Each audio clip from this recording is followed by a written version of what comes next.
Tiene el uso de la palabra por el Grupo Parlamentario del Partido Acción Nacional, el senador Marco Cortés Mendoza.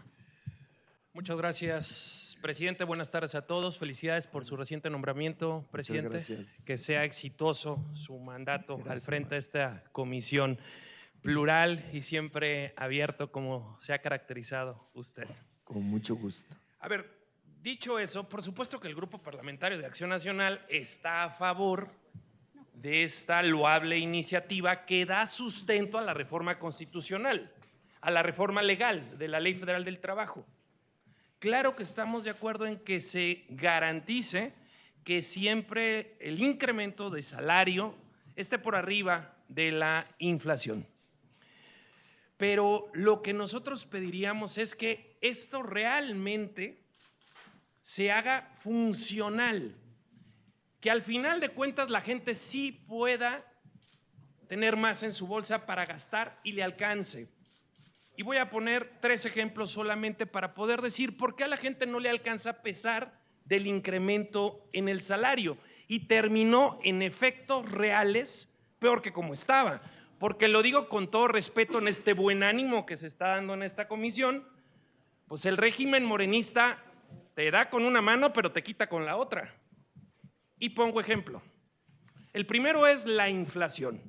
En los últimos años hemos vivido de las peores inflaciones. A la gente no le alcanzaba. Y la inflación es el peor impuesto. A la gente finalmente no le alcanzaba para lo necesario. Pero ustedes pueden decir, ok, con esto se está resolviendo porque estamos poniendo que debe ser por arriba de la inflación. Y podría yo decir que estoy de acuerdo. Pero no en los segundos puntos que voy a atacar y tercero, y es la salud pública.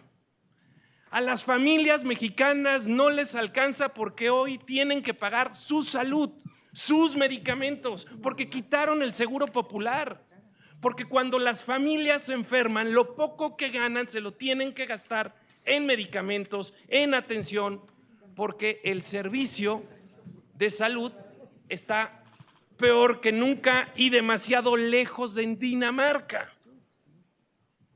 Y la tercera, porque la gente tiene que gastarse lo poco que gana en su seguridad. Y me refiero en su seguridad patrimonial, de lo poco o mucho que tengan, en pagar al velador, en pagar el poner cierta herradura, cierta protección o alarma en su casa. Claro que se gastan el ingreso familiar por la falta de que el Estado mexicano garantice la seguridad. Y hasta en el transporte. Porque cuántas veces no hemos escuchado que muchas personas que trabajan, particularmente quienes trabajan ya horarios nocturnos, en cualquiera de los sectores, pues no se pueden mover en un transporte público por la grave inseguridad que hay y tienen que pagar un transporte particular. Como en Guanajuato. Y por ello es que entonces el recurso no alcanza. Y tenemos que pasar a la literalidad del texto que hoy se pone en la Constitución, a que realmente sí le alcance a la gente, que sea efectivo.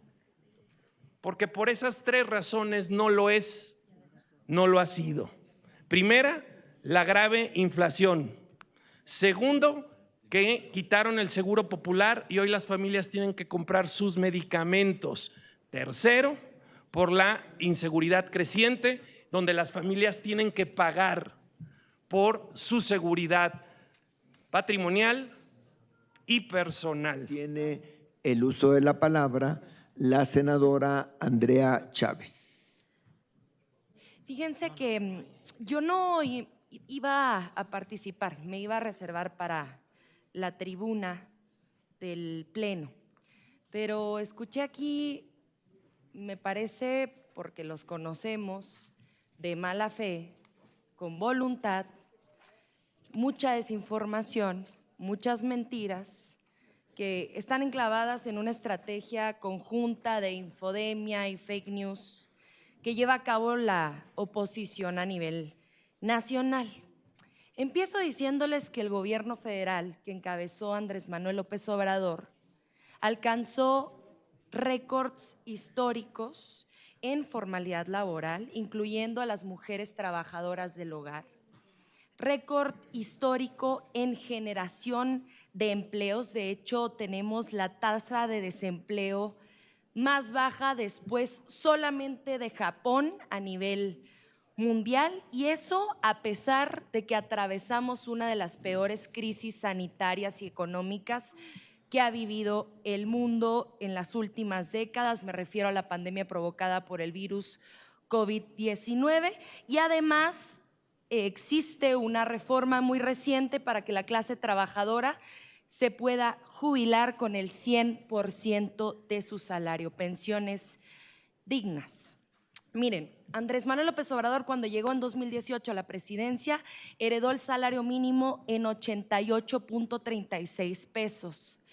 Ahora alcanza el salario mínimo en el interior de la República los 249 pesos, y en la zona de la franja frontera norte los 375 pesos. El salario mínimo ha aumentado en un 110% en términos reales. Estamos hablando de poder adquisitivo. Y es cierto, la Comisión Nacional de los Salarios Mínimos ha establecido que en los últimos 6 años se ha incrementado el salario mínimo mucho más de lo que en los 36 años anteriores a la llegada del licenciado Andrés Manuel López Obrador a la presidencia. Y si a comparaciones vamos, comparemos. Miren, con Fox no solamente no hubo crecimiento en poder adquisitivo, sino que hubo una disminución del menos 5.85% del salario mínimo en términos reales. Con Calderón y Peña Nieto el aumento fue marginal, con Calderón del 6.19% y con Peña Nieto del 11.95%. Repito, con Andrés Manuel López Obrador del 110.18%. En 1980 ostentaba México el tercer salario mínimo más alto de América Latina, y en 2010 llegamos al antepenúltimo lugar. Imagínense nada más. En el ranking mundial, en la misma fecha pasamos del país número 26 al país número 80. De 1976 a 2016, el salario mínimo perdió el 70% de su poder adquisitivo. Entonces, ¿de qué estamos hablando? Porque aquí viene a hablar la oposición como si nunca hubiera gobernado, como si nunca hubieran tenido la presidencia de la República, como si nunca hubieran tenido la Secretaría de Hacienda y Crédito Público, como si nunca hubieran tenido las mayorías en la Cámara de Diputados, en el Senado de la República. Tenemos con qué comparar y con qué, además, dejar muy claro y acreditar que somos completamente diferentes. Y también, si a inflación nos vamos, qué pena que no esté aquí el dirigente del PAN y quien fuera su candidato presidencial, porque era una respuesta a los dos mintieron a este respecto. No sé si vieron la lista de oradores y salieron corriendo. En cuanto a inflación acumulada, déjenme les digo, con Carlos Salinas de Gortari, la inflación acumulada alcanzó el 137%. Con Ernesto Zedillo, su vocero ahora favorito, el 222.4%. Con AMLO, la inflación acumulada, a pesar, insisto, de la pandemia, de la guerra terrible que están viviendo en Ucrania, con AMLO la inflación acumulada fue del 32%. Así, ¿de qué están hablando? Y para cerrar, sin deuda pública, como sí lo hicieron sus anteriores sexenios. Quiero decirles rápidamente que lo que antes era la falacia del periodo neoliberal acerca de que con el incremento del salario mínimo incrementaría también la inflación, ahora es el tema del nearshoring. Y yo les quiero decir una cosa, yo confío plenamente en el talento de la doctora Claudia Sheinbaum Pardo para poder capitalizar la relocalización de empresas en nuestro país, no vendiendo que tenemos una mano de obra barata, sino todo lo contrario. Y sumándome a lo de la caña de pescar, les digo una cosa, decían mucho, no les des el pescado. Le rogaría poder Termino. concluir. Decían los opositores, no les des el pescado, enséñales a pescar, pero ellos no se dan cuenta que los de la oposición tenían secuestrada la caña de pescar. Con eso cierro. Muchas gracias, presidente. Gracias, senadora Chávez. Tiene el uso de la palabra el senador Luis Alfonso Silva Rom.